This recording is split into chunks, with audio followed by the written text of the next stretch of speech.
Welcome to the weekend edition of the Fast Five by Fear and Greed. I'm Michael Thompson, and hello, Sean Aylmer. Hello, Michael. Sean, on weekdays, it's all about the Fast Five, the top 5 business stories in 5 minutes. On the weekend, though, we still keep it to 5 minutes, obviously, but we are going to pick out the biggest story of the week, the sleeper story, which is one that kind of flies under the radar a little bit, the most remarkable story, and our favourite story. So let's jump into it. What was the biggest story of the week? Oh, look, it has to be markets again. It started midweek, really, with the IMF chief economist warning that the IMF is expecting about a third of the world to be in a technical recession next year. That is with the economy contracting for 2 consecutive quarters. Now, the IMF's wound back its growth projections significantly. Got worse as the week went on. US core inflation figures came out. Highest in 40 years. The US Federal Reserve, as a result, is now almost certain to lift interest rates in the world's biggest economy by 75 basis points next month. What does that all mean for us? The Aussie dollar has tumbled to a 2.5-year low. Bond yields have surged. Not so good for your super fund, guys. Equities have fallen. Again, not so good for your super fund. Inflation is the scourge of 2022. Interest rates are rising. We are going to see a recession in Europe. UK is probably in a recession. The US may be in a recession. If not, it probably will go into one. Locally, Jim Chalmers, the Federal Treasurer, says we won't go into a recession. Who knows? Easily the biggest story of the week. Yeah, I completely agree with you on that one. It is a massive, massive story. Let's move on to the most remarkable story. Can I suggest one for this? Sure. Well, I love a good turnaround story. And we talked a few weeks ago about the coal companies that had gone from kind of stock market pariahs to record profits 12 months later. I reckon Qantas kind of fits into the category now too, with the extraordinary forecast of a half-year pre-tax profit of $1.3 billion, which is incredible considering it accumulated $7 billion in losses during COVID, with planes grounded and staff laid off.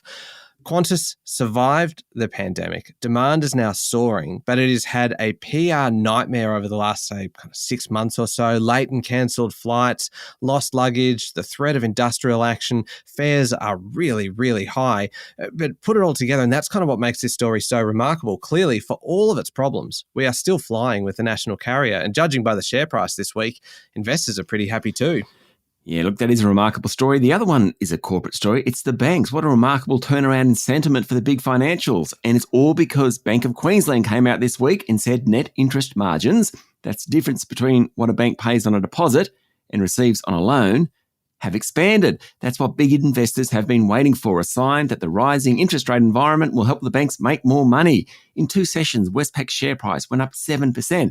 Commonwealth Bank is now heading towards $100 a share. National Australia Bank's market cap is heading towards $100 billion. We all own bank stocks, or pretty much all of us, through our super funds. A really remarkable week for banks. Yeah, sure is. All right, sleeper story this week. I've got a good one that I think is probably kind of flying under the radar a little bit. It's a sleeper because if you weren't at the Financial Review's Energy and Climate Summit this week, you might have missed it. The confronting forecast for power prices next year, the bosses of Alinta Energy and Origin agreed that tariffs would likely rise 35% next year, and that could just be the minimum. We've obviously just come through a really tough winter for power bills, massive rises right across the country. The median household electricity bill has risen $300 since April.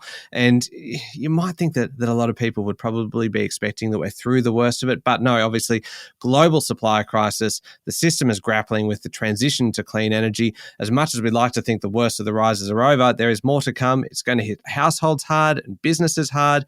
35% is huge. Yes, look, for me, what happened during the housing market is probably the sleeper story of the week. We're all worried about house prices falling. Maybe they will keep going down. A few things this week that gives room for optimism. The national auction clearance rate hit its highest level since May. That's 63.4%. Last weekend in Melbourne, it was more than 68%. Secondly, online property group Domain released a report showing that house and unit rents have reached new record highs across capital cities. Not good if you're a renter.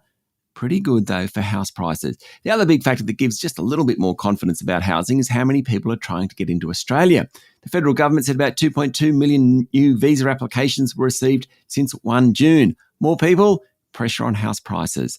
Don't think anyone's about to say that the housing market is recovering, but just some positive signs. That's a good one, that one. All right, favourite story of the week, Sean. I was almost going to put this as the biggest story of the week because what really could be more important than saving the planet. This week, we learned that NASA's mission to knock an asteroid off its usual orbit was a success. A few weeks ago, we talked about it a lot at the time. NASA smashed a small spacecraft into this rock at a speed of 23,000 kilometers per hour. Any change to its orbit greater than 73 seconds would have been considered a success.